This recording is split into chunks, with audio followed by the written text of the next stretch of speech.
We have some concerning injury news around Kristian Campbell and Walker Buehler, and we're going to recap the absolute heartbreaking collapse of the Red Sox last night against the Toronto Blue Jays. But before we do any of that, if you want the Red Sox to stay healthy, like today's video, let's send out the good vibes to the baseball gods that the Red Sox can continue to stay healthy.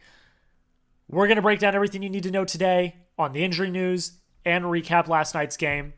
Let's go.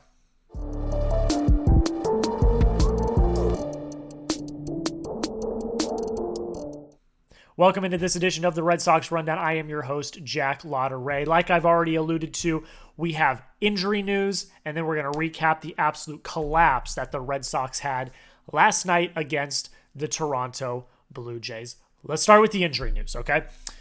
Kristian Campbell was scratched from yesterday's lineup with right rib discomfort. Definitely not something you want to see, especially I think with the vibes kind of not good. The last thing you want is to lose your star second baseman, star rookie that's tearing up Major League Baseball to an injury. Here's what Alex Cora said. He said he's day-to-day. He felt it stretching, so we decided to shut him down. So it's good that it's day-to-day. That means no IL stint's going to be needed. As far as we know, knock on wood right now, no IL stint's going to be needed. But it's definitely at least concerning that there is an issue there. Campbell's been by far, I think, not just to me, but if you look at the rankings on different sites, the best rookie in baseball so far this year. He has been absolutely fantastic. He's one of the best second basemen in baseball, according to MLB.com right now as well. And the last thing you want when you've got a rookie who is getting acclimated to the major leagues and is playing really, really well, the last thing you want is for him to get sidelined with an injury and kind of lose that momentum. So hopefully the lineup for today at the time of recording this has not come out yet against the Minnesota Twins. Hopefully he's back in the lineup. I wouldn't expect it. I'd say he probably gets another day or two off if he is day to day. But hey, maybe he got back to Boston last night, came in today and is feeling good and is ready to go. So hopefully, by the time the lineup comes out today, he'll be all ready to go. But that's all the information we have. We don't know the severity. We just know that it is right rib discomfort and that he is day to day. So hopefully it's not as bad as some may have thought it might be. The more concerning injury that I want to talk about before we move on to recapping last night's game is Walker Buehler. Walker Buehler headed back to Boston yesterday to meet with the head trainer and to get his shoulder looked at. He did not react well to his last start, apparently, according to Cora, with his shoulder. So he was sent back to Boston yesterday to get tests and to get looked at. This is what Cora had to say about the injury. He said, our head trainer doesn't feel too alarmed about it, which is good news. If it's an IL thing, it'll be a short one. If not, he will be able to pitch over the weekend. So IL's not ruled out here. And will it be a short IL stint? Yes, but you never want to lose a starter when they are in their groove. He's pitched well as of late. This is the same thing with Campbell. When you're hot, you're hot. You don't want to ruin that. You don't want to lose that momentum. So if Buehler has to go on the IL, short or not, that's not something you want to see. We did see inklings of this coming, though, within the last day, because Hunter Dobbins was supposed to pitch in Worcester this weekend, but he got pulled and it was turned into a TBD. So that signaled that there might be a corresponding move happening within the next few days. Well, sure enough, Walker Buehler is going through some shoulder soreness, and if he's put on the IL, I think we can expect the writing might be on the wall that Hunter Dobbins does get the nod and does get called up again to the big league roster, which I would love to see the Rook get another go, because in the two starts he's had, I think he's had two of the best starts this season for someone not named Garrett Crochet. But nonetheless, Bayo's going to start tomorrow, or today, excuse me. I don't even know why I said tomorrow. It's literally today. Bayo's going to start today. Buehler was supposed to start today, but he's not. Bayo's going to start today, and hopefully it's not a long-term thing. I'm just praying, because Buehler has started to show some swagger. He started to show some momentum into, showing 2021 Walker Buehler all over again. You don't want to lose that momentum with an injury. So hopefully there's nothing serious. Hopefully, fingers crossed, it's not an IL stint, but with the Dobbins stuff, it seems like we might be trending in that direction. But we'll see, though. We will see. The weekend is still young. But are you worried about Buehler's injury? Let me know down below in the comments. Type a Y for yes if you are. Type an N for no if you're not. The head trainer isn't too alarmed about it, so I'm not going to be that worried. I'm probably going to type my N for no. But you never want to lose a starter, especially with Giolito coming up and pitching well and having your full rotation ready to then lose somebody. Alarming nonetheless, but I'm still not going to be completely worried. I'm going to give it some time until we have more information, but you let me know. Y for yes, N for no. Are you worried about the Walker Buehler injury? And if he does get put on the IL, if there are any other injury news, we are going to cover it here on the channel. We have injury news, trade rumors, the latest recaps on all 162 games here on the Red Sox Rundown. So if you have not already, please consider hitting that subscribe button. We are 50 subscribers away from our goal of 1,600 subscribers. If you love daily Red Sox YouTube videos, I'm bringing them to you every single day. So hit that subscribe button if you have not already. And if you already have, send the link over to a friend. I would really, really appreciate it. Okay. Red Sox lose 4-2.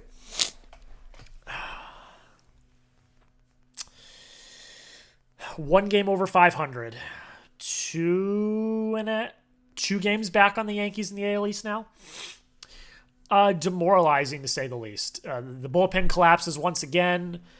Tanner Houck throws a really good game. And the Red Sox should have walked out of Toronto with a sweep. You should have walked out of this road trip with a 5-1 record. But you go home to Boston with a 3-3 record and a series loss that definitely should have been not just a series win, but it should have been a series sweep, really, at the end of the day. I'm just going to say off the top, we got someone outside mowing the lawn, so please forgive the lawnmower in the background if you can hear that. But we're going to trudge through. We're going to talk about this game. I like to come away with games with positives. I'm always a silver lining guy. I always have been. I always will be. I was a silver lining guy in the Giolito game. I felt like they played a good ball game. They just got a little bit unlucky with a few pitches and some untimely hitting. This game is probably a little more bad, a little more blatantly bad. There's less positives to take away from it because I don't really think they played necessarily that good of a game. But the one major positive is Tanner Houck threw his best outing of the year. By far, bar none. 7 innings, only 4 hits. He gave up 1 run, struck out 6, did not walk any. His command was the best it's been all season. He topped out, I believe I saw, at 96 miles an hour. He shows that the velo is still there. This is the most dominant outing he's had all season, which is really good to see because we've been talking about him. Okay, he's not number 2 starter. He's shown us that he's not able to do that and this and that and the other and blah, blah, blah. Well, Houck kind of shut up all the critics last night and showed, no, I still got the stuff that made me an all-star last year. And that was really good to see because those few outings he had were really, really bad. I mean, there's no sugarcoating it. He still has an ERA over 6. Like, he's not pitched well this season.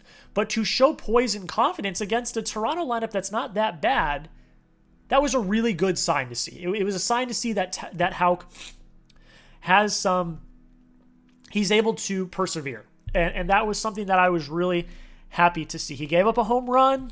Home runs are an issue for him this year. He only gave up, I think, 5 all of last year, and he's given up well more than that already this season. But look, walking away from it, he sacrificed 1 run in 7 innings. He only threw 86 pitches. 62 of those pitches were strikes. He was commanding the zone all night long. And that's a really, really good sign. That's really good news to see that he had a really good outing like that. He needs to string a few of them together. He can't just have one and then go back to giving up 6 runs. He can't do that. But this was a step in the right direction and a definite positive to take out of last night's game. Excuse me. Grade Tanner Houck's outing for me. A, B, C, D, or F down below in the comments. I got to give it an A because all things considered, the way he's pitched this year, this is an A outing for him. He went 7. He threw less than 90 pitches. He struck out 6, which he's not a strikeout pitcher. He struck out 6. He only gave up 1 run. He only sacrificed 4 hits. Like, that's a dominant outing for Tanner Houck. And so I'm giving it an A. But you let me know. A, B, C, D, or F. Let me know your thoughts on Tanner Houck down below in the comments. The bullpen, on the other hand, not great. Justin Slaten 2 nights in a row crumbles. The bullpen for the second night in a row crumbles. And it's the worst because it's Garrett Whitlock and Justin Slaten who have been by far, other than Aroldis Chapman, your most consistent relievers for this season. The relievers that I have the most trust in. 2 nights in a row absolutely collapse. The Red Sox at one point were up 2-0 in this game. And then the Blue Jays score 4 unanswered runs. For the second night in a row, you have a lead going in to the 8th inning, and you squander it. You have 2 really good outings from 2 starting pitchers who you don't have full confidence in. Lucas Giolito, great, but we didn't have full confidence in him coming in. Tanner Houck has had a really bad start to the season, so we have had no confidence in him. You get 2 really, really good outings from your starting pitchers, and you squander them. The bullpen absolutely collapses, and I get it. These guys are human. They're not going to have sub-1 ERAs all season. They're not going to have every save. You know, they're humans. They make mistakes. It happens. But it's your job. And these games were winnable. They should have won these games. This should have been a sweep. Justin Slaten comes in and absolutely, excuse my language, shits the bed. He goes 1 inning, 3 hits, 3 earned runs, 1 walk, no Ks. Brutal. Absolutely brutal. And the decision, and this is on Cora too. I'm on Team Cora. I know people want Cora gone. I know people want Cora fired, especially my dad. My dad wants Cora gone. He wanted Cora gone 2-3 years ago. I have always been on the defend Alex Cora train. Pitching to Vladimir Guerrero Jr. in that situation is inexcusable, especially when you're down in the count. If you're down in the count, just walk him. You had an open base. I don't understand that decision-making, both from Slaten and Alex Cora. It didn't make any sense to me. And then, of course, how poetic is it that Vladimir Guerrero Jr. is the one that absolutely buries you with a 3-run home run in the bottom of the 8th, and then you go on to lose. I don't understand that decision-making. I don't think I'll ever understand that decision-making. And it was unfortunate to say the least. Just not a great day for the Sox in terms of pitching. And I'm not pressing the panic button on the bullpen yet. I think the bullpen overall for a majority of the season has been really good. They've kind of carried the Red Sox to some of these wins when the lineup just was not producing. But you had to walk out of Toronto at least with a series win. But at the end of the day, we're all looking at the writing on the wall. It should have been a sweep. Not much going on the offense tonight. 10 Ks. Again, double-digit Ks. Can't have that. Only 7 hits. I'm really not going to get into this. Alex Bregman, 1 for 4. He had the 2-run double in the fifth. 2-run double in the 5th.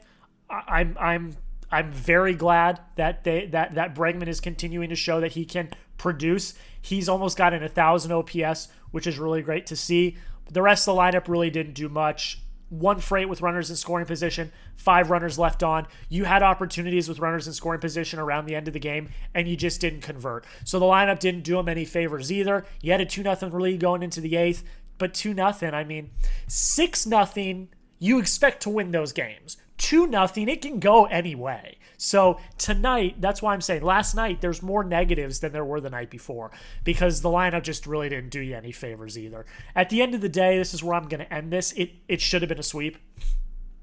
The Red Sox should have swept this. They should have won the game 2 nights ago. You're up 6-0.